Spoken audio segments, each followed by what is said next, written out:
one of the things I like recording these lectures about is because people, will come back and they'll say something like, "Oh, hey, I really enjoyed this from my internet class because I put these on my internet class after we're done with it. And I really enjoy." They say, when you made this comment or talked about this, you don't usually get that in the internet classes because it's kind of a correspondence class.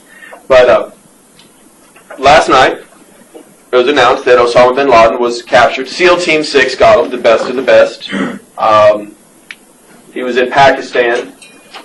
And the best part of it, I think, is here's a man who preaches that women are infidels and things like that. And what does he cower behind? He uses a woman as a human shield. As his last moment, So, there you go. That's the youngest wife. What did it say? That was his youngest wife. It's his youngest wife that he hid behind? Oh, that's always good. So, that shows true love, So anyway. I know we're seeing this slide up here, why are we talking about Israel? Why are we talking about the Middle East so much? Well, because what is our biggest global problem right now in 2011? What? That whole area, right? That whole area is messed up. So the United States is going to be involved in it. And because the United States is involved in it, because who supplies Israel with its weaponry? Heck, who keeps Israel afloat financially? If you look at our foreign aid that we provide as a pie chart, it looks like Pac-Man, and that's Israel, and what Pac-Man is eating is everybody else. Okay? So, we're involved here. So when September 11th happens, and the Arab world says, the Muslim world says, that's what you get. And Americans are like, what are you talking about? This is why we talk about this stuff. Okay? Am I saying that the United States deserves September 11th? Absolutely not. Absolutely not. But what I'm saying is that the way we are perceived over there, we have a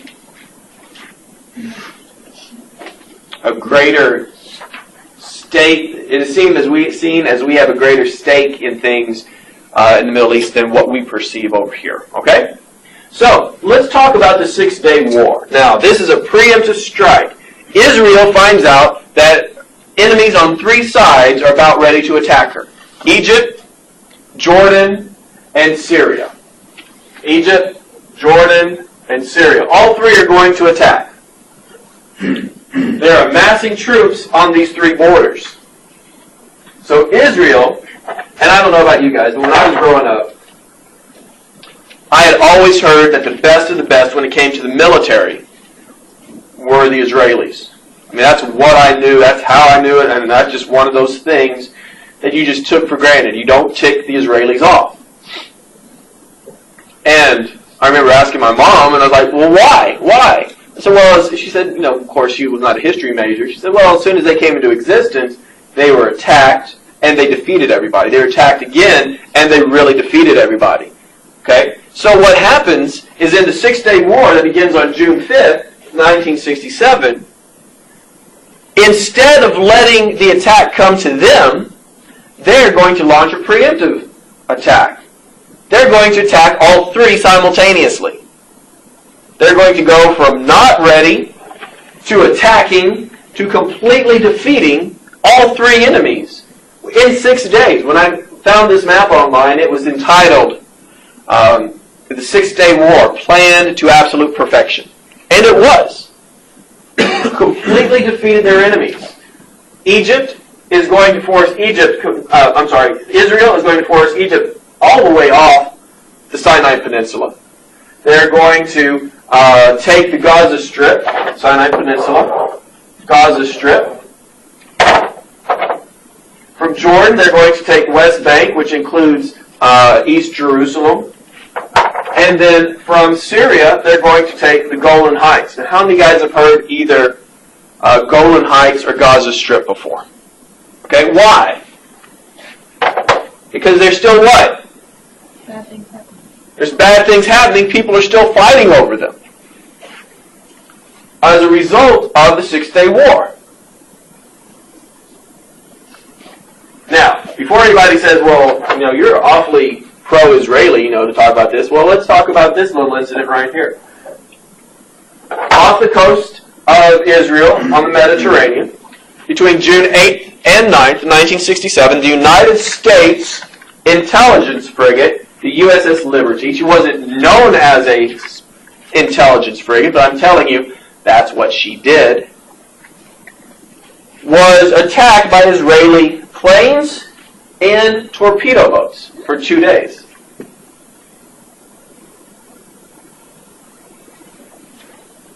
Now, she had been freshly painted. She's a Liberty-class ship. Remember, we talked about those Liberty-class ships that were built by the bushel load during World War II.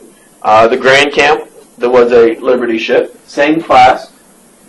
We had converted her to look like a lot of the other ships that were in the Mediterranean. She was gathering signal intelligence. She was receiving radio broadcasts from the 6 Days War. Basically, we were eavesdropping on the Israelis. Well, they're our allies. Well, why were we eavesdropping? Well, that's because that's what we do. All right? We were listening to if the Egyptians had something good to say, we'd probably listen to them too. But the thing is there is something that is concerning us in regards to the Israelis, and that is whether or not, they still haven't admitted it today, whether or not they have nuclear weapons. My guess, absolutely. Also, my guess is that they were planning on using those nuclear weapons if the 6 Days War went bad. I mean, they're facing war on 3 different fronts. Let's go back and look at that slide. Okay, how many borders do they have? They've got 4. Okay, and how many are they being attacked on? 3. It's not a good situation.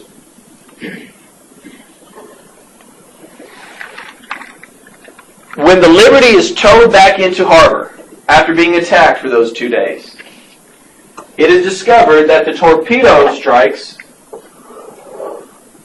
were aimed at one specific location.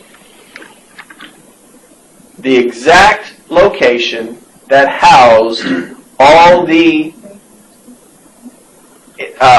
machinery, all of the equipment necessary to record the data that was being collected. Now, how did they get that information? Most likely, if the Israelis have the best military, their version of the CIA, the Mossad, is just as good. Most likely, they had infiltrators in our own intelligence community, and as a result, they knew what was going on, and they knew where to hit the Liberty. Now, okay, 2 days, a strike is going on an American ship. Well, somebody's got to respond, right? Isn't that how it goes? That's what the Americans do. Yes, that's what happens. The USS Saratoga, an aircraft carrier, was in the Mediterranean. She hears the distress call. She dispatches 2 A-7s that were kept on hot status, which means that they are ready to go at a moment's notice in case things went bad with the Russians supplying the Egyptians, Jordanians, and the Syrians. And this Cold War turns hot. These planes are dispatched to take care of this issue, to shoot off any planes attacking the Liberty. LBJ is notified of this and is also told that these planes are hot. Okay? He immediately orders them back. Why? Well, if things are as the Cold War is going from cold to hot, it means the Russians are directly involved, and the weaponry that these planes are loaded with are nukes. Needless to say, we cannot have planes flying to intercept Israelis that are loaded with nuclear warheads. Not good deal. He orders them to return. The attack continues to the next day. Eventually, the Israelis pull back, and the Liberty is going to be the Liberty is going to be towed into safety. Over that attack, 34 Americans would lose their lives. Israel would apologize, said, "Oh, we thought it was an Egyptian ship." Yes, it was an Egyptian ship that was flying at fore and aft humongous, brand new red, white, and blue banners that say, United States. Israel would apologize and say, "Well, we will pay you for the loss of the ship, $8 million. To which they only pay $2 million, and then the next year conveniently forget to pay us anything.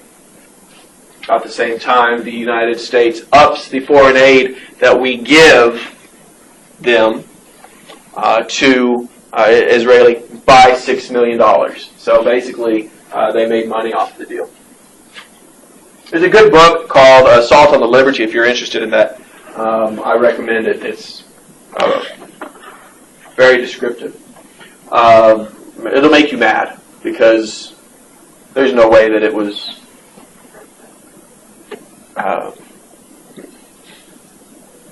misidentified as an Egyptian vehicle.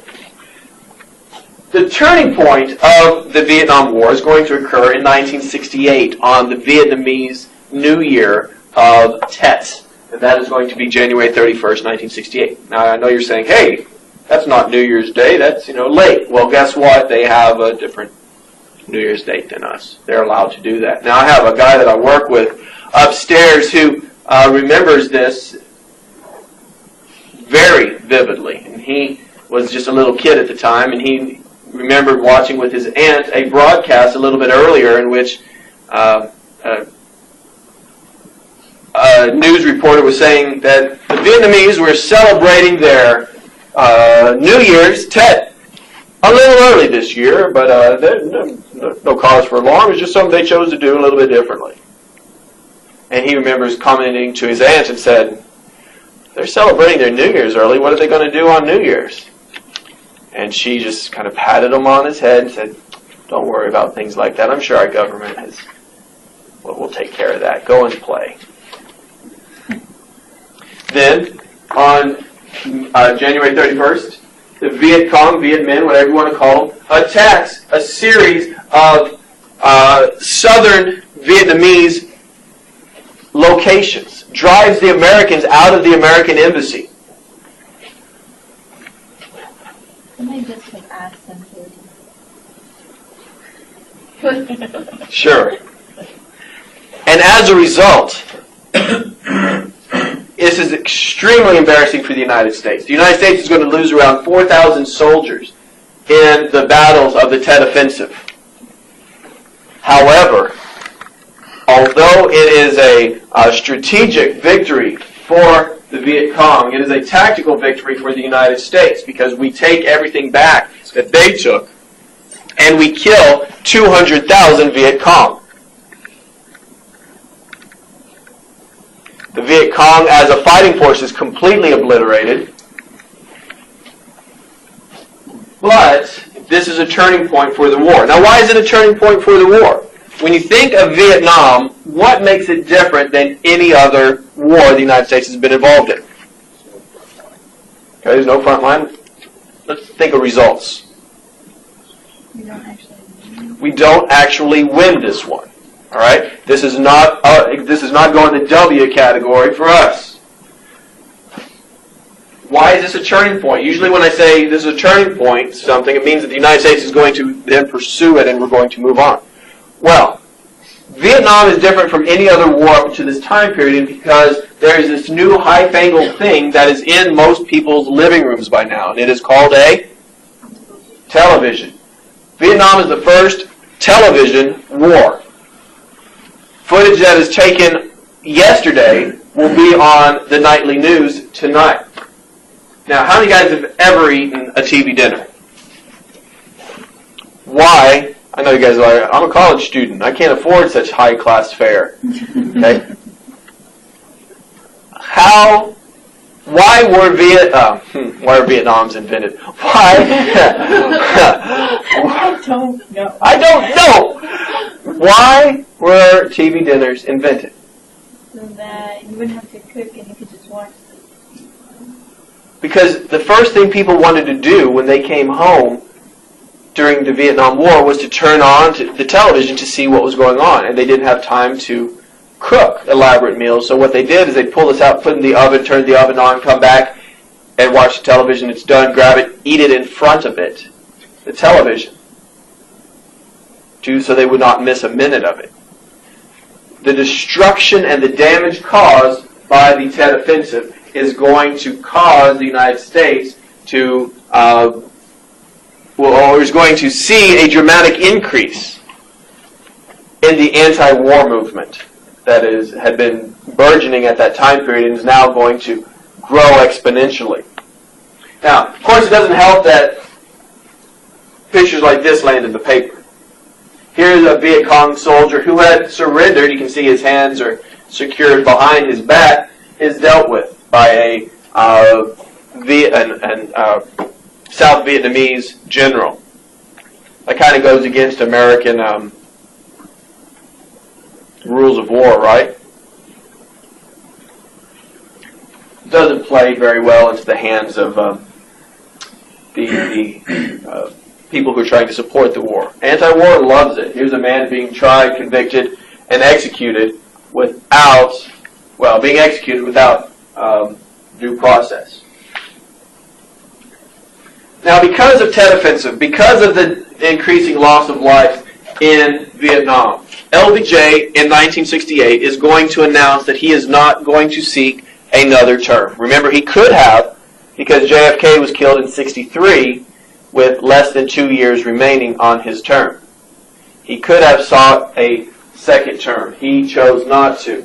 So he announces that he will not run for re-election.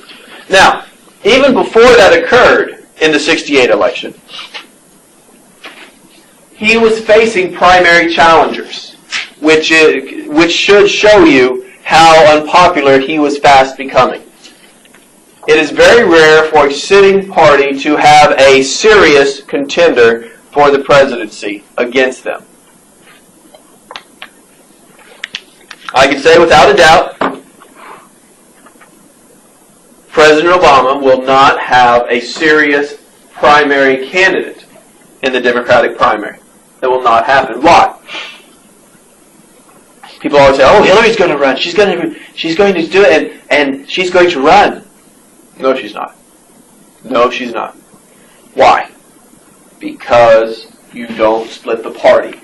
You don't want to run that risk. So even before LBJ makes his announcement, JFK's little brother, who had been his Attorney General, Robert F. Kennedy, is going to announce his intention to seek the Democratic nomination for the presidency. So does Eugene McCarthy.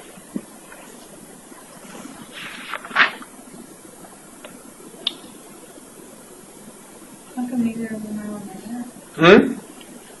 How come neither of them are on the map? Excellent question. Well, you see, in what date do I have it as? Let's say March. No, that's March 31st.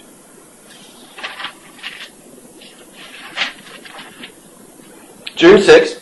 June 6th, 1968. RFK had just sewn up enough delegates to win the Democratic nomination. He's giving an acceptance speech in Los Angeles in a hotel. Now, how many guys have ever seen when famous people leave a hotel? Do they go out the front door? Do they? No, what do? It's usually the back door, right? Okay. So he's leaving, and he goes through the hotel kitchen. And as he's going through the hotel kitchen, a Palestinian immigrant by the name of Sirhan Sirhan, yes, it is the same name twice. Sirhan Sirhan, you ever met a guy named Roger Rogers or Bill Williams? Same thing.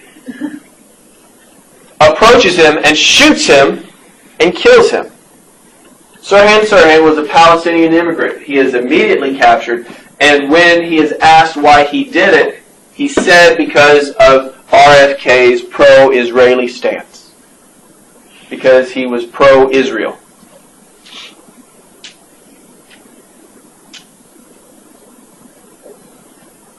Okay, so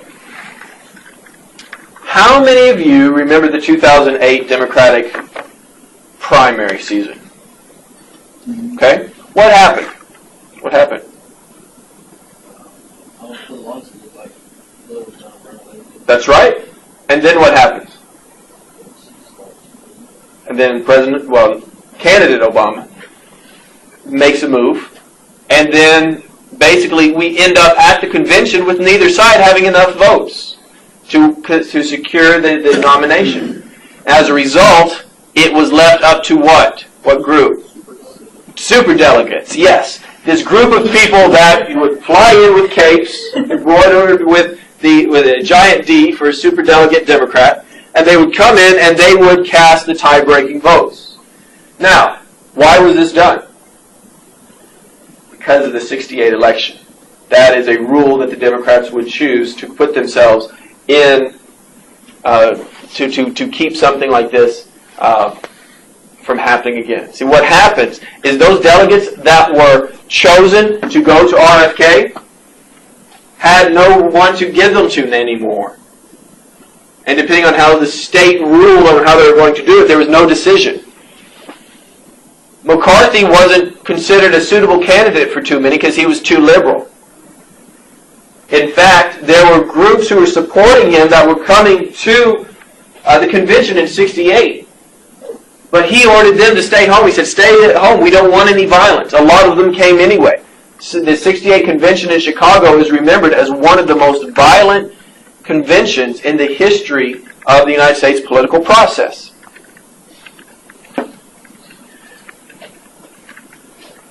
There was so much concern for violence, that there was going to be violence there, that the mayor of Chicago, Richard Daley, is going to give his police officers permission to shoot any rioters on site. During a contentious debate, during the Democratic Convention, a delegate is going to get up and give a speech in which he laments the actions of Daley. Riots are going to go on. They are going to be an especially bloody convention. And Daley is going to be seen, look it up on YouTube, is going to be seen on camera. Can't hear him, he's too far away, but very easily you can read his lips. And he's telling that lousy mother, get the out of his city. Okay? What? Tom Brokaw or Dan Rather, I think, they got punched in the stomach by the guys in there. I would guess of just the age and who's around, it would be Rather. Yeah, because Brokaw, I don't think he'd come onto the scene yet. But Rather makes a name for himself reporting JFK's death, because he worked for the Houston affiliate and he was the guy on the scene. Excuse me. The Democrats eventually are going to nominate Hubert Humphrey. The Republicans, pretty much easier decision. They are the party out of power, have been for quite a while, and are going to nominate Richard Milhous Nixon. Nixon had been laying low for 8 years and rehabilitating his image and giving speeches and, kind of working on refining his legacy so he would be a real contender for the presidency. Very similar to if you've been paying attention to a certain vice presidential candidate in 2008 who has been working very hard to reform her image and not mention that she can see Russia from her house. So there is going to be a third-party candidate that's going to run, a man by the name of George Wallace, in this election. And so it was different that he was... Third party? He didn't like this whole civil rights issues that the Democrats are taking up. He's eventually going to be shot, and he's going to be confined to a wheelchair. Now. I shouldn't laugh at it. Shouldn't laugh, no. Yeah. But Wallace does he runs as an American independent, and he gets a couple of states. Notice where they are. What's the difference between American independent and like Dixiecrat? Okay, well, Dixiecrat was only 48. And then it's gone. Boom. But it's basically the same. American Independent was a party, not like, hey, how do you vote? Oh, I'm an independent. What does that mean? It means I, vote for the candidate that's the best person. Which if you ask a little further, it's usually just a lie they tell themselves because they're like, well, who'd you vote for in the last ticket? Oh, I voted straight ticket Republican. He said you're independent. Yeah, I am. I choose the best people. But you voted straight ticket Republican. Yeah, they were the best ones. Well, what did you vote last time? Republican as well. So you're a Republican. No, I don't believe in the Republicans. I've never met somebody who is a committed independent. Never have. Okay? This is the name of a party, an American Independent Party. Okay? And I will have as much success explaining to you what that party's platform is as Wallace had a chance of winning the election.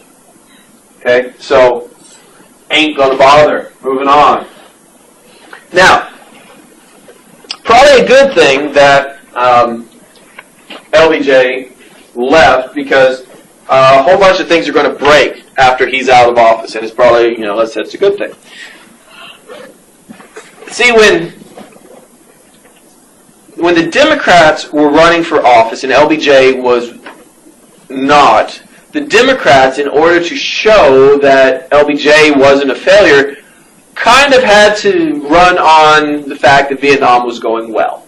Okay? You can't run for office and say, yeah, the previous guy's an idiot. He's a fool. He's done some bad things. This is what I'm going to do different. You can do that when you're the opposing party, but you can't do that when you're of the same party as the sitting president. It doesn't work. So as a result, Nixon campaigned on a secret plan to end the Vietnam War. He said, well, what is it? Well, I'm not going to tell you until I'm elected. So he gets elected, and when he gets elected, he announces his plan. And his plan is called Vietnamization. Okay? Basically, we are going to Vietnamese the Vietnam War. Okay? What we're going to do is we're going to pull American troops out and let the Vietnamese fight their battle. And how well is that going to go? But when it comes down to it, what is the war about? Is it about Americans fighting for truth, justice, and the American way to follow, what Superman no longer believes in? Or is it to do something else? Why are we over there? Okay. So he says we're going to turn the war over to them. So when he comes into office, the total number of American soldiers are 540,000 that are over there.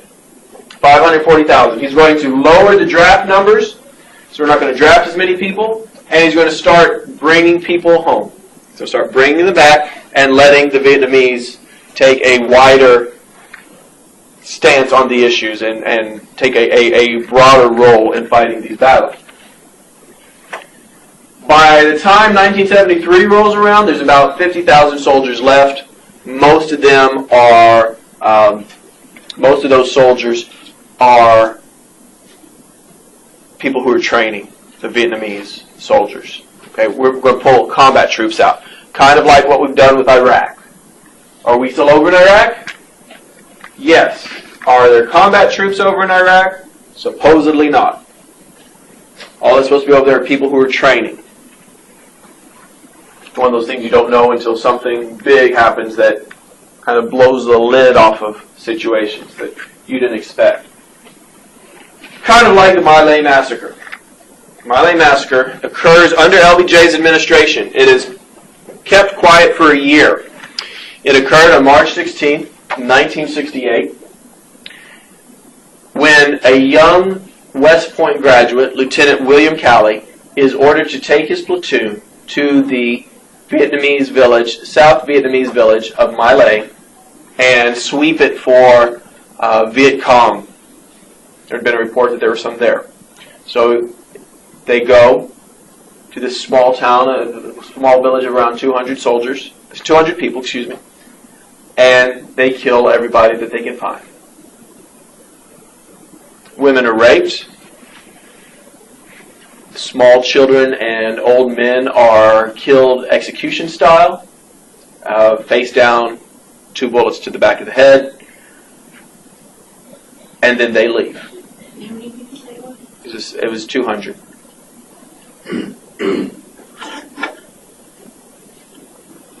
When they get back, the Army begins a military cover-up to hide that this ever existed. However, there was a soldier who had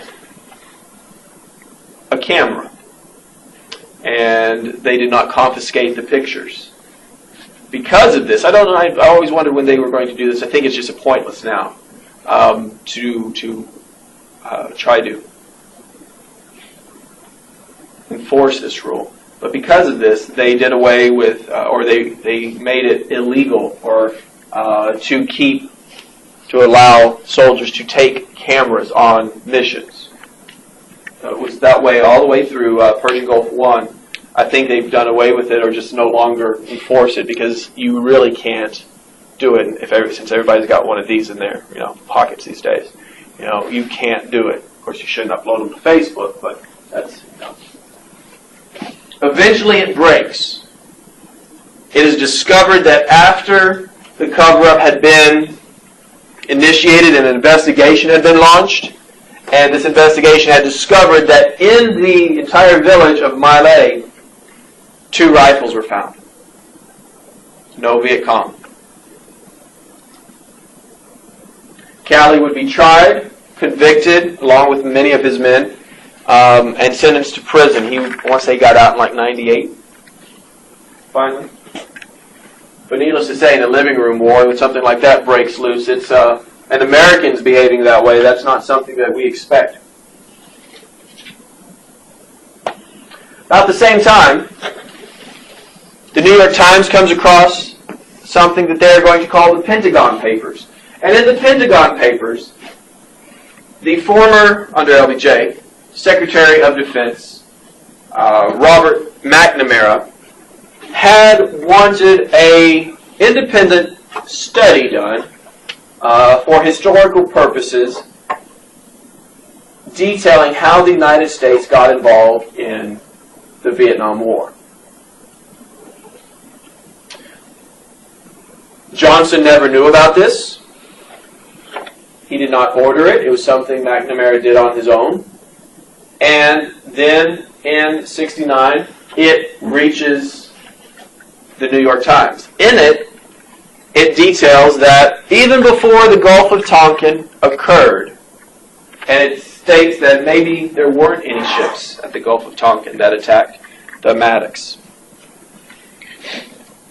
LBJ had started dispatching combat troops to Vietnam. In fact, there is evidence there that incriminated all presidents from LBJ all the way back to Truman, stating that they did one thing, told the American public we're not getting involved in this, while at the same time would shove supplies, shove forces, and shove weaponry and support over to Vietnam. Nixon, although his government was not incriminated in this, claimed that the publishing of these documents would violate national security interests and ordered the government to ban the New York Times from publishing the Pentagon Papers.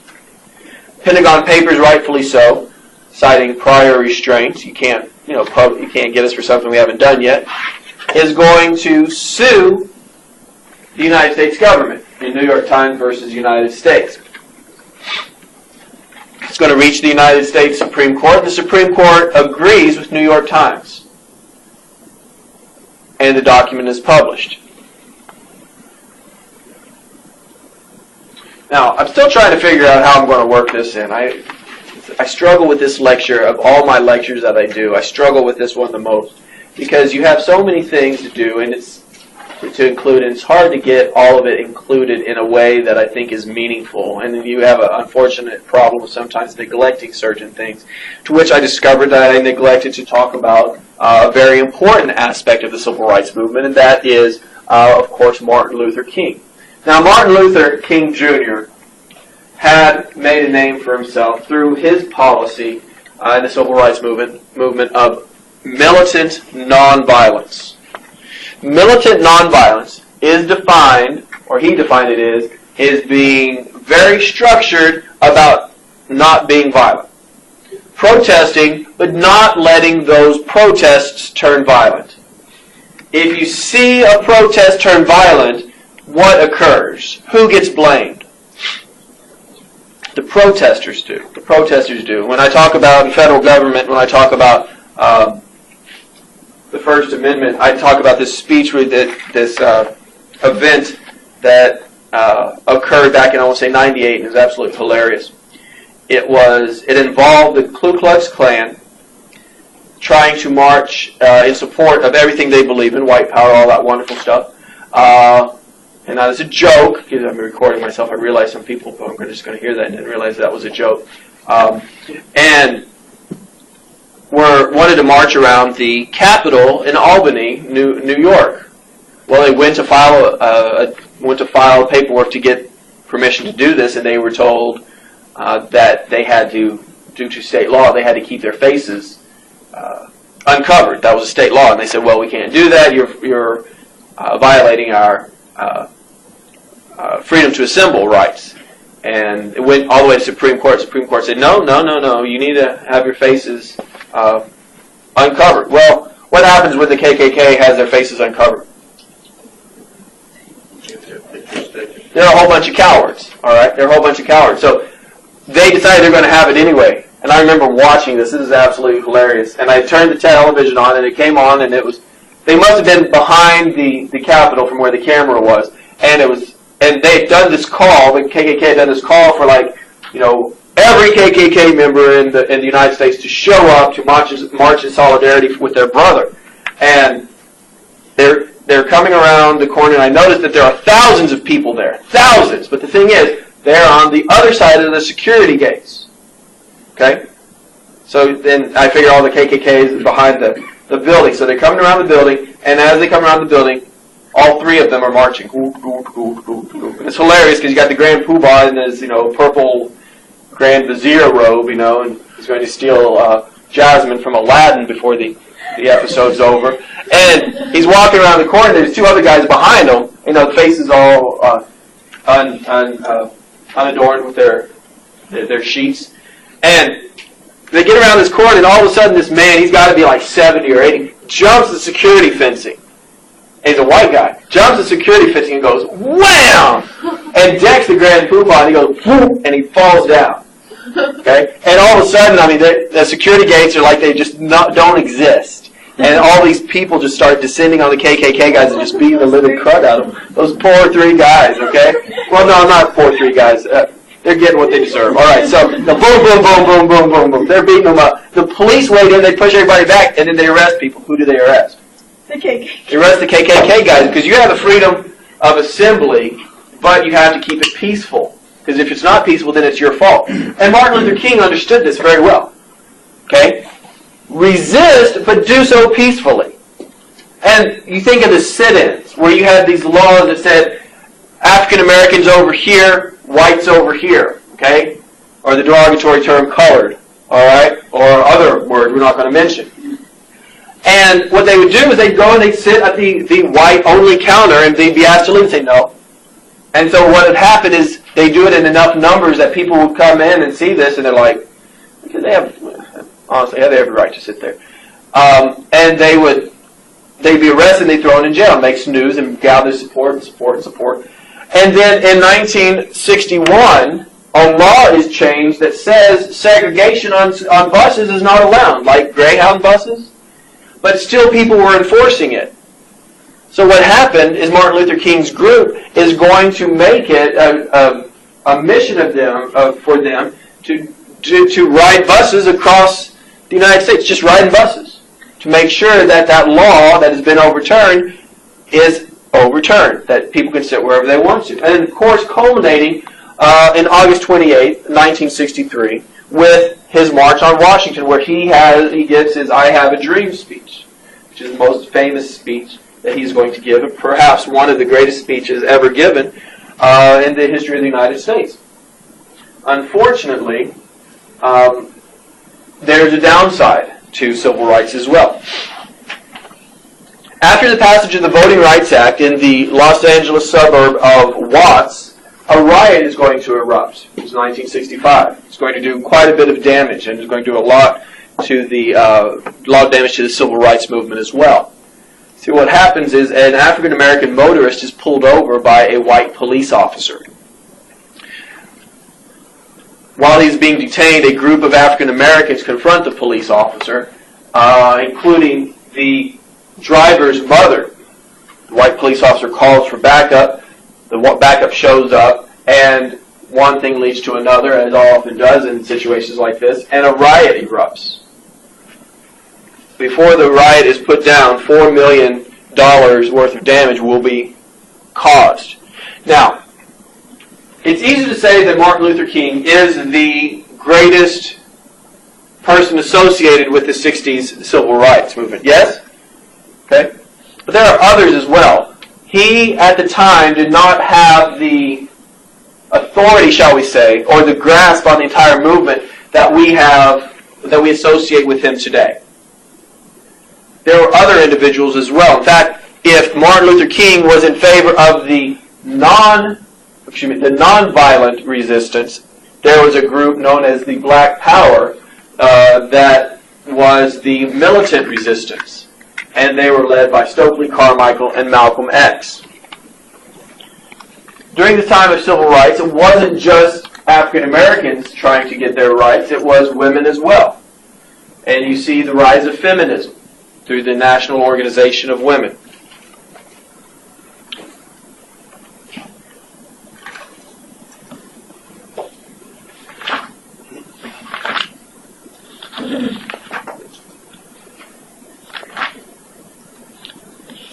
Then in 1968, tragedy strikes with the assassination.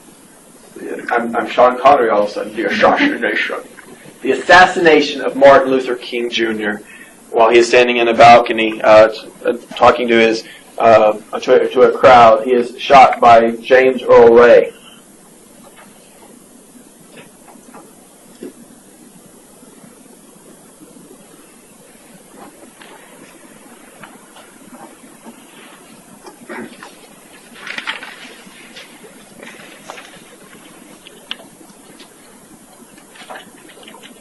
Also in 1969, something that JFK called for in his inauguration address is going to be achieved. And that is to go to the moon. Apollo 11 would land on the lunar surface on June 20th, 1969. They would stay there for 21 hours. Neil Armstrong, Buzz Aldrin, and Michael Collins would be the first people on the moon. I always feel sorry for Michael Collins. Nobody remembers him. Why, Dane? Because he doesn't actually get out of the lunar lander. He is the control of the... I mean, he actually lands, but, it's kind of like going to Disney World, land in the middle of Disney World. Spend 21 hours at Disney World, but you don't get out of the car. Maybe he was scared. I would have made them stay there and said, hey, I want to... Well, that was part of the plan from the beginning. We'd make several other attempts to go to the moon. Several landings would be successful. One that was not successful, you all are very much aware of, from the very famous movie Apollo 13, in which a lunar attempt goes horribly wrong.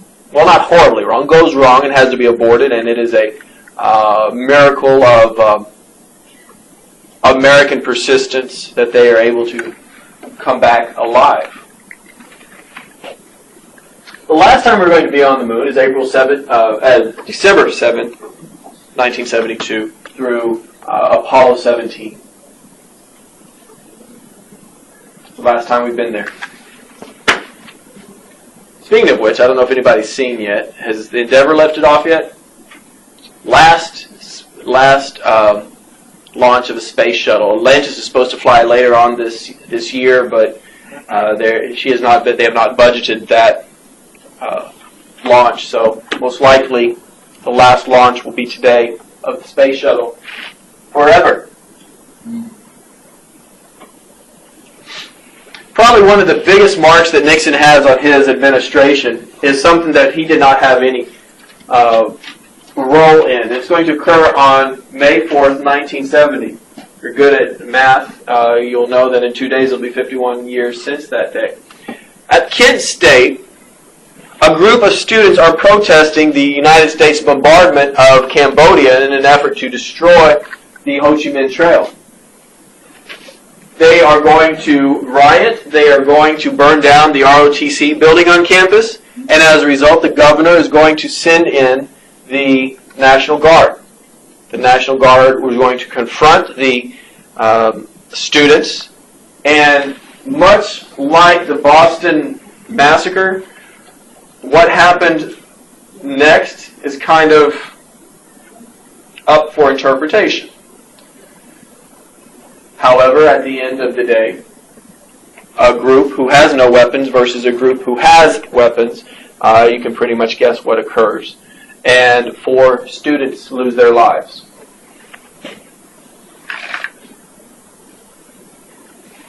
I can't cover it. I can't cover China in 2 minutes. All right. Yeah. In more than one way, I can't cover China in 2 minutes.